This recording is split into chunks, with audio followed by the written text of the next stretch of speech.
I was so close to hitting my goal last month of reading almost 30 volumes of manga. I was so close, friends. I was so close, but I'm really happy with what I did read.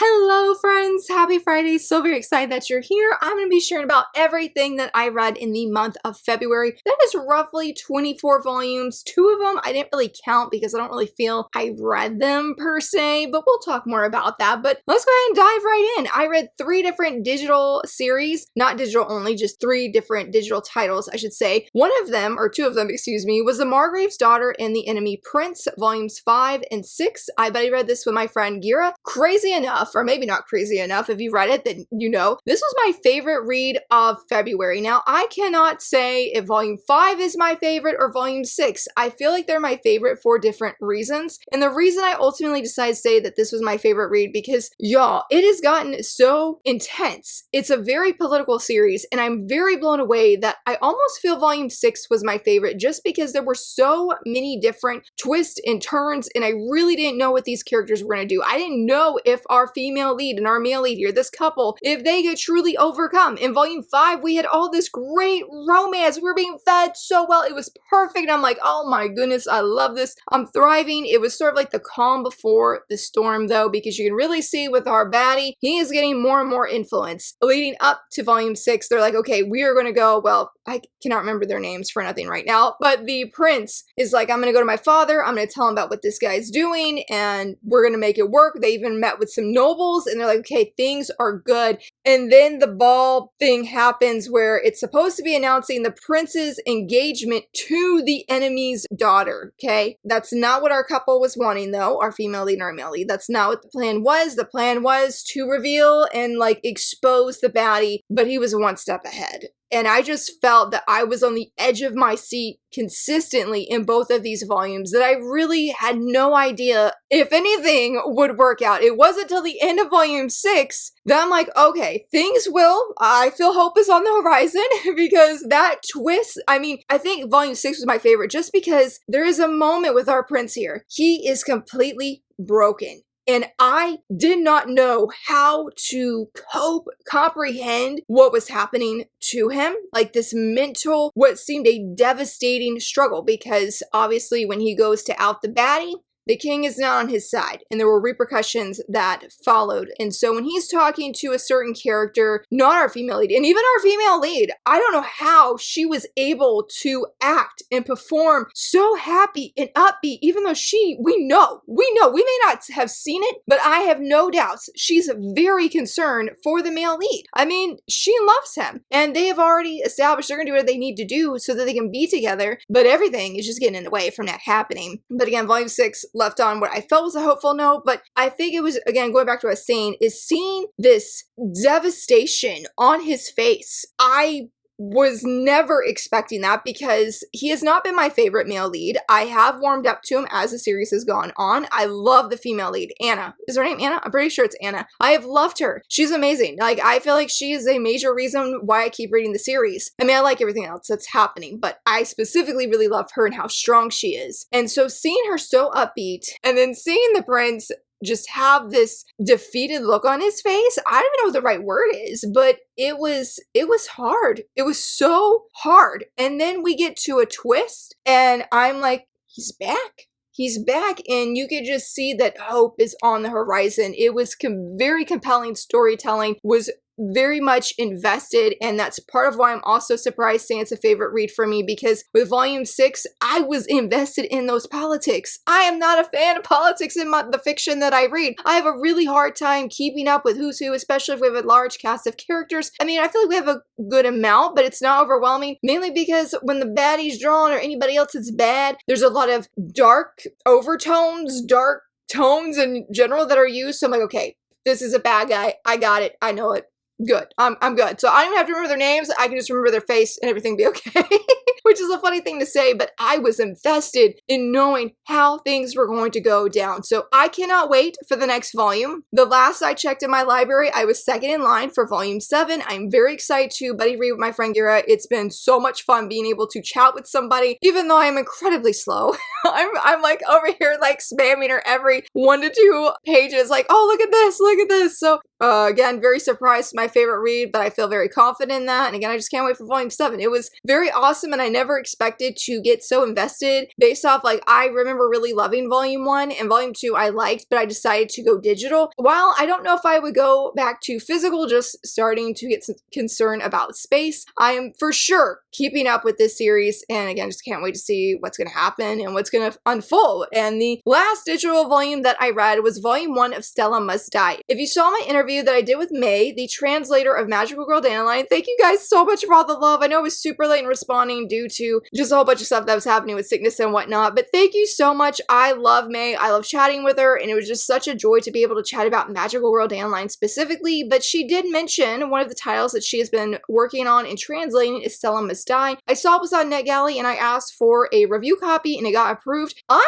was very caught off guard that I actually really enjoyed this. It was very different outside of my normal thing that I read. Had a little bit of language, and it is a little bit weird because he is a parasite that lives in Stella's intestine, but it was fascinating at the same time to see how, because he's been reincarnated specifically as a parasite, and it was very interesting seeing how he is discovering that he's not a human, he's a parasite, what he's trying to do to protect this host's body, and how he's going to move forward. There's a time, and I think I even shared it on social media, that he's able to control her body when she is asleep. The way he gets around is really creepy. But I was most surprised, not only that I actually enjoyed it and want to check out volume 2 whenever the library hopefully gets it, but I was concerned, and I'm not sure if we talked about it in that interview, but May has told me that it's not a fan servicey series. At least in volume 1, there's nothing inappropriate shown, inappropriately done, and I really, really like that. He is a very respectful man in this woman's body, and I don't know, I was caught off guard by that. I was like I was preparing myself because I just didn't know what to expect, but he's a really interesting parasite. I'm very glad that Stella gave him a better name than what he gave himself, because I'm like, I understand, but I'm hoping that Stella is going to be okay. I'm curious of how the series will move on. It was engaging. I enjoyed what I read, and I would just say, I guess if maybe a lot of people, or maybe it was Kodansha, said that if you like Parasite, chances are you'll like this one. I've never read Parasite, so I don't really have anything to compare it to. It was just something I wanted to try in a whim, and end up enjoying my time reading it. But let's go into the physical things I read, first starting off with Viz Media / Shojo Beats. So I was gifted a series a long time ago that I really have wanted to read for several years, and that is The Young Master's Revenge. It is a 4-volume series out by Shojo Beat. Not really sure when it came out, but it came out quite a bit ago, and I think I remember when it was ongoing, and again, I just always wanted to try it, but I really didn't know anybody who had read it, if they liked it, if they would recommend it. So I finally since I was trying to catch up on my TBR last month, I finally dove into the series. I really enjoyed volume 1. It originally reminded me of Last Game. It's about a young man who sort of, how do I describe this? How do they describe it? So they're both from wealthy families and they're sort of forced to be friends, but the girl here is very free-spirited and likes to do her own thing and just drag him along. And so they end up coming to this lake or this pond, and something happens because they make fun of him because of how she treats him. Not in a bad way, but they call him like lapdog and stuff like that. He ends up falling into the pond in the water, and he has 2 turtles that bite his butt. And so he has permanent turtle bite scars on his butt that he cannot move on from this, that she did this to him. Like, he goes to America, and when he comes back to Japan after however many years, he tells himself he is going to get the female lead to fall in love with him, and then he is going to horribly break her heart just to get his revenge. And we all know this is not going to go as planned, and it does not. I pretty strongly enjoyed volume 1. It's funny to say, I liked how he had this seemed to have a very sweet personality with these very cute looks, but actually had a really horrible personality. But he hid that pretty well from the female lead, because when he comes back from America to, start doing his revenge, he's shocked to find that basically her family has gone bankrupt and she's living with a family member who's just sort of using her for money purposes. And he ends up helping her out and says, hey, well, why don't you come live with me? You can basically be my servant kind of thing. And he's meaning it as a total diss, but she's just so thankful and appreciative that he would take her in so that she didn't have to go somewhere and basically not be able to live the life that she had been dreaming when they talked about what their dreams are. But when it came to volume 2, his real personality is out, and she knows what his real personality is. Like, I think near the end of volume 1, actually, that he's like, yeah, I hate you, and I'm gonna do everything I can to make your life miserable, and I want you to fall in love with me. I don't think he tells her he's gonna break up with her, but he does basically put his whole plan out there. And I don't know, just after that, it just wasn't quite the same. We had this weird dude that is very interested in her, and I'm like, no, it's not quite what I was looking for. So I sort of skimmed volume 3, and then at that point I just decided to skim volume 4 just to see how it ends. I really liked the ending, but I didn't feel invested enough to go back and start where I stopped at volume 2 and then actually read volume 3 and actually read volume 4. I just didn't feel quite invested enough, even though I do believe that the ending was very cute. So I am very crushed that I didn't love this series as much as I thought I would, especially since some friends gifted it to me, and it took me a hot minute to find like a year before I finally dived into it. It had been on my TBR shelf for such a long time, but I'm thankful that I had the opportunity to finally read it. And for now, I'm gonna hold on to it and see, because maybe I will come back and feel differently. At least that's what I'm hoping. On the flip side, I read Queen's Quality Volume 24. Man, I cry or have been crying almost every single volume for these past several ones, and this was intense. That cliffhanger, I don't know how volume 25 is gonna end. Like, that was such a tragic, shocking, surprising kind of ending. And I will just say that Yanagi, man, that man needs to go. I have no compassion for this man. Like, I don't want him to have any redemption. No, take the man out. He is just so vile and so evil. And I felt that so strongly during a certain scene where, I can't remember his name, Tsubasa. Yeah, when Tsubasa goes to confront a certain character and we find out the truth behind that character. Oh, I was like seeing red. I was so angry and raged that just Yanagi would do this. And I'm like, take him down. Destroy that man. He is trying to destroy so many lives, and I am fully believing Fumi and Kyutaro to take this man down and that they will have the happiest of endings. I don't know how long or short the battle is going to be with Yanagi, mainly because of what happened at the end. I don't know. I'm just ready. I'm not ready to see the series end, but I'm ready to see Yanagi defeated. I probably won't say much about this one because everybody knows that I absolutely love it, and I do have a first impression on it if you're curious, and that is Magical Girl Danline Volume 1. Love it so much. It felt amazing to reread the series in physical form, to be able to hold it. Fantastic. I love it so much. I would highly recommend it. Whether you're into magical girls or not, give it a shot, give it a try. I feel it is fully worth it. You can go read it on the Viz Media app. I think you can read the first 3 chapters for free, and then you have to have a subscription to get caught up. I don't know what chapter we're on right now, but it has been so good, and I just love being back with these characters. Last but not least, for Shojo Beat, well, actually Viz Media, though I find it very ironic that this is under the Viz, like, shonen line. I guess you would say the Viz line. It's under Shojo Beat. But tell me why every single ad that was at the end of this volume was all for Shoujosei manga that's under Shojo Beat. I was like, you know Viz, you know. But anyway, Girl Crush Volume 5. So incredibly good. When I filmed my video this past Wednesday talking about my top 5 most anticipated releases of April, I almost said Girl Crush Volume 6 because, man, some things went down at the beginning of this volume. It was not what I thought would go down at all. I was very surprised, but I don't like that it happened, but I do like that our girls are not having things easy. They're not having things handed to them on a silver platter. They're really having to work. And I will say that the girl, I forget her name, this girl right here, I was not the biggest fan of her in the very beginning. I was very skeptical of how well she could work with Tenka and the other character that's in their group. I didn't know, but she totally proved herself. I mean, literally had shivers going down my spine when she goes to the CEO, confronts him, says some things like, girl nailed it, rocked it. It was incredible. Best scene in this volume, hands down. But I really love how Tenka is really starting to view what can she bring that is unique for her. How can she push herself harder? And I am very eager to see what will happen in volume 6. I'm very much believing in her. I don't know what's going to happen. I don't know what's going to happen. And I hope that there'll be some great bonding time between our trio of girls here. I'm just very, very curious and want to know, want to have answers. I know I could go online and go read it, but I'm really, really enjoying reading this physically, and I don't have any confidence that I could just stop at a X amount of chapters, because it's just, once you start, it is so gripping, and I know volume 6 will be as well. Next up is Kodansha, and I feel bad because I'm not going to be sharing about any of these because I actually did a first impression on these as well, and they are all volume 1s, and the first one is Perfectly Fine on My Own So My Fiance Can Twist in the Wind, Love at First Memory, and then Hitting Rewind with You. And if you're curious about my thoughts that I had on these, check out this video here. I really love, this is my favorite read out of these 3, and then Hitting Rewind with You. Thank you guys to everybody who shared thoughts on that, especially specifically Hitting Rewind with You. I wish I could have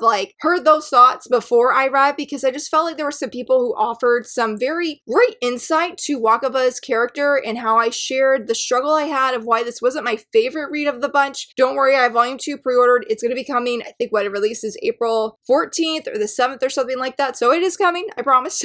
I feel more confident, especially after everybody sharing, that I'm going to love and enjoy volume 2 even more. Perfectly Fine on My Own. I'm going to check out volume 2 from my library because I unfortunately didn't love it nearly as much as I thought I would as the other 2, but very excited that I gave all of these a chance, even though Love at First Memory was unexpected. And yeah, I'm adding, or have added, and even pre-ordered volume 2, and I don't think I pre-ordered volume 3, but I did pre-order volume 2. Was not prepared for that, but very thankful to have read all of these. Next up is Yen Press, and we finally got my faves back, and that is The Fiancé Chosen by the Ring, volume 7. Oh my goodness, that palace date was everything. It was cute. We're entering into a new arc, which I was a little skeptical of, to be honest, because I'm like, hey, I'm here for the fluff. I'm here to see Aurora and Felix be all lovey-dovey. We didn't quite have that because Aurora is in a new, almost like a new stage in life. I mean, Felix, they're still engaged, don't worry, but I actually really love the conversation that happened at the beginning concerning what Aurora should do, because she is offered, I think it even says, yeah, she is offered to be a lady in waiting to the upcoming princess. And so that was very interesting to see. I like the new cast of characters and the new characters that are surrounding her, though I'm thankful we have some familiar faces for sure. But then the palace date was everything. Not a fan that somebody's trying to bully Aurora. No, absolutely not. But I'm very excited based off of where it ended, because you could tell Aurora is about to be in her element, and I'm here to see it, though I don't think there's a volume 8. So that's like the only downside, but a very wonderful volume. Was so excited we finally got a new volume at that. Oh my goodness, this left on another cliffhanger, and that is Sacrificial Princess and the King of Beasts heir, White Rabbit and the Prince of Beasts volume 3. Prince Richard continues to be an amazing young character. I really, really love him, though we got a lot of backstory this volume, especially about our White Rabbit and even our girl here, and that was very, very fascinating. Was thankful to get some answers concerning, is White Rabbit a good guy or a bad guy? I appreciate that. Also enjoyed seeing a cameo of a character, that's all I can say. Yes, and that character's like, I hope we see this character, and I'm like, yes, please. That would make my day if we could see that other character. I mean, I love seeing the one character in here from the main series. That was fantastic. Was not expecting that. So good. But where it ended, that cliffhanger was unacceptable, okay? No. I'm not a fan of that, because why? I don't know, so I need volume 4 ASAP to see what exactly is going to go down. I hope it's good things. I hope it's good things. Same as this one. I read volume, I think it's 5 of Secrets of the Silent Witch, the manga, and poor Monica was going through it like, I don't know why somebody gonna think that they could go pick on Monica and that they could try and go poison her. Excuse me, no. We're not here for that either. That was not okay, but we had people step in, and we can see that there are people around Monica who really love and care for her, really love those tender moments. I just wish it wasn't at the cost of Monica and her having these past memories, her sort of almost groveling in forgiveness and just so apologetic when it's like, girl, you don't need to be, and I'm glad that people said it. I love, there was one scene actually here where a guy here lifts her up and is like, stop, you don't need to say sorry. You did nothing wrong. Get up. Like, yes, Absolutely, yes. I am very curious. I think it was the school festival that is coming up, or there's some kind of festival coming up, and I'm really looking forward to that. Will say that the bonus chapter about the squiggles, that was fantastic. That was hilarious. I really, really enjoyed that. So another great volume, very eager and excited to see where things go, though hopefully for Monica, it will not be nearly as traumatizing, upsetting, or any of that as it was like in the next volume, that it won't be like it was in this one. Oh my goodness, this volume was so outlandish. I mean that with like the best compliment that I can give. That's Mechanical Marie Volume 2. So when my daughter was super sick with a stomach bug, there was one night that she was super sick in her bed. I had to go wash all the blankets, wash all the sheets, and I was like, well, I need to stay up, even though it was already late. I was already sleep deprived at that point since she was sick the night before. But I'm like, well, I've got to at least stay up to put the blankets in the dryer and whatnot. So I decided to try this, and it was the perfect thing for me to pick up because I just didn't know what to expect from Marie acting in girlfriend mode as a robot to a chicken finding competition contest kind of thing, all the way to a new assassin, a new character who's an assassin, I should say, who has their romantic eyes on Marie. I'm like, where are we going next? What is going to happen? In seeing Arnold, his name is Arnold, right? Arthur. I keep calling him Arnold. Arthur, this is not some time loop. Arthur here, he even had this really, I'm so hesitant to say sweet chapter, but it was so cute to see his real self.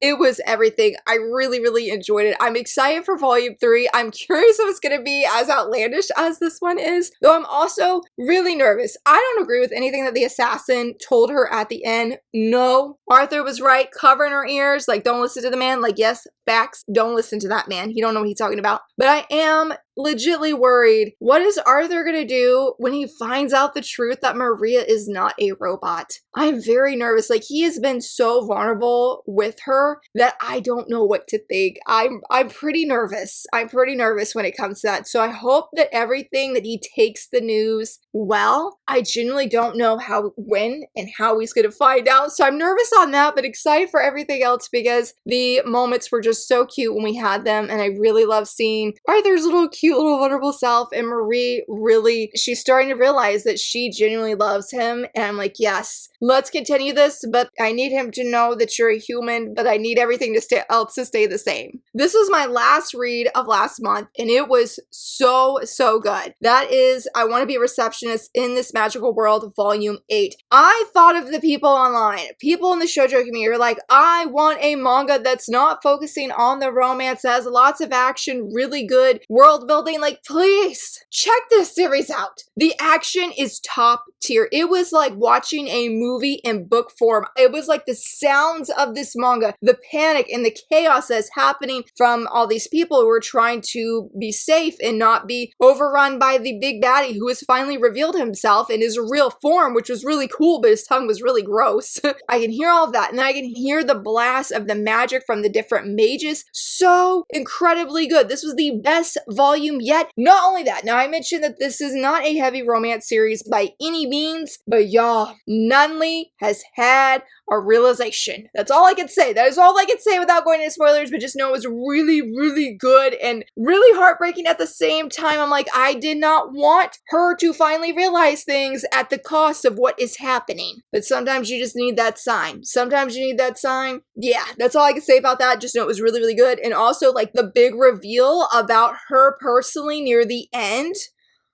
mind blown. I'm so excited for volume 9. I cannot wait to see what happens next because, man, hopefully the baddie's defeated, hopefully there'll be some conversations had, and then hopefully her parents are okay and she can reunite with them and all of her other friends that she has been deeply worried about. But man, it was so good. I highly recommend checking out this series. I would say it's just as underrated as a Reincarnated Witch Spells Doom. Both of these series have the action that people want, and people, I feel like as a whole, are just not reading them, and people need to. Like, if this got an anime, 10 out of 10 would be watching. It's so good. It's so good. I wanted to say more, but I feel like I'll go into spoilers by accident. But just know, this was my second favorite read of this month because I just felt so invested, and not saying I wasn't with other series, not saying that, but it just hit differently with that action and seeing everything come to life, and you're like, now or never, people's lives are on the line, and if they do not beat this baddie, then everybody's just gonna sort of not be there anymore. So yeah, lots of stakes, and I hope that everything's gonna be okay in volume 9. I needed it like yesterday when I finished reading this book. Next up, we have 7 Seas, and I'm very curious of what I'm going to share about this because I didn't actually write a review, and typically with every volume I read, I tend to leave a review. Usually, you know, if I didn't leave a review, then I had thoughts and I wasn't really sure what to say, and that is volume 8 of Though I Am an Inept Villainous volume, or sorry, I said volume 8, but yeah, it was Though I Am an Inept Villainous. So I really loved how this arc wrapped up. Fantastic. Do you know what had me though, like, hesitant? And I'm like, I don't know how to feel, because I feel we're at a point in this series, Rayrin cannot be called an inept villainess. She was the mastermind behind several different things of how this arc wrapped up, like good things, not bad, by the way, of how to like catch the bad guys, how to make sure justice was served. And it's like, Rayrin girl, I'm a little concerned. I'm a little worried. And so when I finished this, I wasn't expecting like all these fluffy feelings and, you know, sunshine and rainbows. I was not expecting that, but I was pretty scared by the end though. When she confronts a certain character, this character reveals their real selves, which was just horrible, not a fan. But then she also reveals Rayrin reveals her true colors. I didn't know what to think. I didn't know now, was it a bad volume? No, I'm not saying that. I just put it off to the side for now because I'm like, I need to think through my thoughts. I need to really think of, how do I feel about our sweet Rayrin, who's always been pep up and go? This was like beat 'em up and go. It was not the typical pep up and go. So I was not prepared for that. It really caught me off guard. I also think that night I don't know, I remember reading this when I was in bed. And typically I just read on my couch. I don't read in bed like that. I feel like I came with the expectations it would wrap up really well. Then we'd have some sunshine and rainbows. And we didn't quite get that. But the arc wrapping up was splendid. Very good. I'm still very excited for the anime. Like, yes, it looks so incredibly good, and I'm excited to see these girls on screen. And I am curious to see what is going to happen next. Like, what is our sweet Rayrin, who really is, again, isn't an inept villainess anymore? Like, what is she going to do going forward? Oh my goodness, this volume was so good, and that is The Eccentric Doctor of the Moonflower Kingdom, Volume 12. Oh my goodness, I feel it's very rare. I mean, the only other series that came to mind is My Girlfriend's Child, and it's not a major focus, but the focus on women's health in this, so good. I was like, dude, I would love to see this represented more in the fiction that I'm reading. Let's see it. It was awesome. It was awesome to see, but not at the cost of who is, well, if you're at this point, then you know the character who is being looked at, and there's a lot of concern there. This was more of a backstory kind of volume. I found it very interesting that we are seeing Consort Ro. We saw her actually back in time with the prince's mother, how they met, how they became friends, how it came to be that the prince was born, and how the prince now views Consort Ro as his mom. It was very interesting. A lot of feelings that have been there though. Man, my heart was hurting. My heart was hurting several times, and it was just hard. It was just hard. So I'm thankful though that Kyoyo has finally been able to see this certain character, that there's going to be answers, medical answers moving forward. Very proud of the character development that we're seeing with Kyoyo, because any other time when she's mentioning surgery, she would get excited, but she did not when it came to this. So I felt very proud of her, because I felt if she had showed any excitement about doing surgery, that yeah, there would have been some people quite terrified that were in that room. So I'm very proud of her. Also with Sing, things are going down, and I do not know what's going to happen. I'm nervous. I'm nervous about Sing. Like, I am very concerned, and I'm hoping everything's okay. I think I just put in a pre-order for the upcoming volume, because I just continue to love this series. It's so good, and this one was fantastic, like this volume was. Another fantastic volume was The Two Perfect Saint, Volume 5. Mia, the woman that you are. I am not a huge fan of revenge plots. That's just not my cup of tea, especially revenge-filled stories as a whole. I mean, this one, I wouldn't say is a revenge story, but with Mia, we do have that revenge plot line. How everything was carried out was fantastic. Man, it was so good. I felt so hyped when I was reading this in my car because I'm like, yes, yes, finally, we have been waiting for this to see Mia carry out this revenge, and it was good. I'm just very concerned of where it ended, the things that she said. Please let everything be okay, because our girl here, our main lead, I never remember how to say her name, but I'm proud of her. We're seeing the character development in her as well, where she is going and saying and speaking her feelings of what she wants to do, regardless if it is maybe like the right thing that should be done or if there's a better option. Like, she's just saying what her heart feels, and I was very proud of her for that, and I can only hope that when we go into volume 6 that things will be okay. I cannot remember the cover of volume 6, but I did see the cover of volume 7, and I think it was happy. So I'm believing it will be happy because I am very scared of where this volume ended.